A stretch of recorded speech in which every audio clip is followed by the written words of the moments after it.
साल 2047, आजादी के 100 साल और लक्ष्य विकसित भारत। क्या यह संभव है? आज की इस वीडियो में हम कुछ उस जमीनी हकीकत के बारे में जानेंगे जो कि भारत को विश्व गुरु बनने की राह में एक अड़चन है। तो चलिए शुरू करते हैं। दोस्तों, अगर आज के करंट सिचुएशन को देखा जाए तो इसका सबसे बड़ा कारण है बेरोजगार युवा और स्किल गैप। जरा आप खुद सोचिए, आज भारत की जो पॉपुलेशन है वो यंग पॉपुलेशन है। 20 से 30 साल के लोग आज भारत में सबसे ज्यादा है। अब जरा सोचिए कि आने वाले 20 सालों में यानी कि साल 2047 तक यह युवा देश के लिए जमकर काम करते हैं, लेकिन आज यह युवा बेरोजगार है और साल 2047 के बाद यह अपने 40 से 50 वर्ष के एज में होंगे।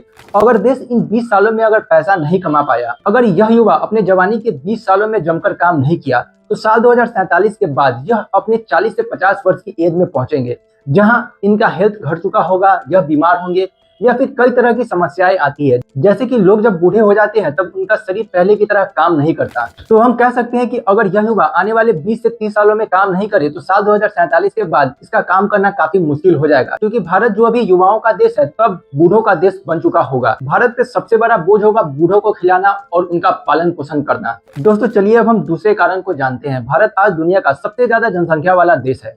इसके साथ ही भारत धान, गेहूं, गन्ना और दूध का सबसे बड़ा उत्पादक देश है। लेकिन इसके साथ ही भारत के साथ एक समस्या भी है। भारत जितना उपजाता है उतना ही भारत को अपने पॉपुलेशन को फीड करना पड़ता है। यानी कि यूं कहे तो भारत जितना अनाज, दूध का उत्पादन करता है उसे अपने बड़े से पॉपुलेशन को उतना खिलाना भी पड़ता है। चलिए दोस्तों, एग्जाम्पल के माध्यम से आपको समझाता हूँ कि भारत साल भर मेहनत कर धान और गेहूं के फसल को उपजाता है। उसे वह अमेरिका और इंग्लैंड के या फिर यूरोपियन नेशन के मार्केट में बेचता है।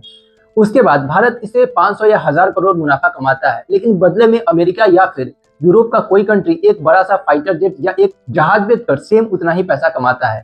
कहने का मतलब यह है कि केवल एग्रीकल्चर पर डिपेंड होकर या एग्रीकल्चर में ग्लोबल रैंक होल्ड करने से भारत विश्व गुरु नहीं बन सकता। इसी के साथ आप देखेंगे कि भारत में कोई भी बड़ी मोबाइल कंपनी नहीं है, जैसे कि एप्पल, सैमसंग या फिर कोई भी अदर कंपनी है, जबकि दुनिया में सबसे बड़ा इंजीनियर्स का गढ़ भारत ही माना जाता है।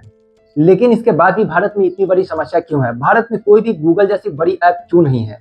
अगर आज गूगल किसी कारणवश बंद हो जाए तो भारत घुटनों पर आ जाएगा। दोस्तों, इसके साथ ही एक बहुत बड़ा कारण है लॉजिस्टिक और इंफ्रास्ट्रक्चर। दोस्तों, आप गौर करेंगे कि जब आप 100 किलोमीटर जाते हैं तो भारत में एवरेज 100 किलोमीटर जाने में 2 से 3 घंटों का समय लग जाता है, जबकि विकसित देशों में 100 किलोमीटर जाने में मात्र 1 घंटा का समय लगता है।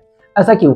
ऐसा इसलिए होता है कि अगर 100 किलोमीटर जैसी लंबी दूरी को आप जितनी जल्दी कवर करेंगे उतना आपके व्यापार में फायदा होगा। एग्जाम्पल के लिए आपको बताएं कि आप किसी छोटे से गांव से अपना बिजनेस करते हैं और 100 किलोमीटर दूर ही एक बड़ा मार्केट है। अगर आपके पास जाने में सहूलियत होगी तो आप 1 घंटे में वहां मार्केट पहुंचकर अपने सामानों को बेच सकते हैं, फिर उसी दिन आप घर वापस आ सकते हैं। जबकि वहीं 2 से 3 घंटों का समय लगता है, तो जाने में समय के साथ साथ और काफी चीजों का सामना करना पड़ता है। जैसे कि मान लीजिए भारत में ज्यादा गर्मी है, आप कोई सब्जी लेकर गए तो वह रास्ते में गर्मी के कारण खराब हो सकता है और व्यापार महंगा होता है। इसीलिए लॉजिस्टिक और इंफ्रास्ट्रक्चर का बेहतर होना किसी देश के बेहतर होने में एक अहम भूमिका निभाती है। दोस्तों, इन सभी समस्याओं के बावजूद एक सबसे बड़ी समस्या है पलायन और शहरों में बढ़ता दबाव।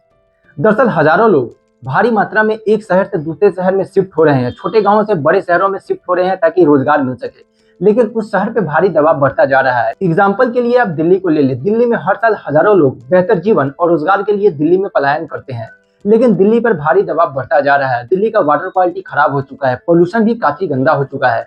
इसके साथ ही अगर आप देखें तो दिल्ली हर साल एक गैस चेंबर बनता जा रहा है जहां पर वाटर क्राइसिस है। तो सरकार को यह समझना होगा कि हमें एक डिसेंट्रलाइज सिस्टम बनाना होगा जिससे किसी एक शहर या एक स्टेट पे कंप्लीटली निर्भर नहीं होना पड़े।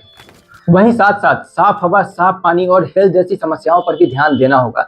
जरा आप सोचिए, अगर भारत विकसित ही हो जाए लेकिन वह cancer capital of the world रहे, diabetes capital of the world रहे, BP capital of the world रहे, तो क्या उसे विकसित माना जाएगा? भारत जहां हर साल लगभग 17 लाख लोगों की मौत केवल एयर पोल्यूशन से होती है, डायबिटीज का कैपिटल बन चुका है, क्या ऐसे में विकसित होना विकसित माना जाएगा? अगर ऐसी समस्याओं के साथ भारत विकसित हुआ भी तो क्या भारत को विकसित माना जाएगा?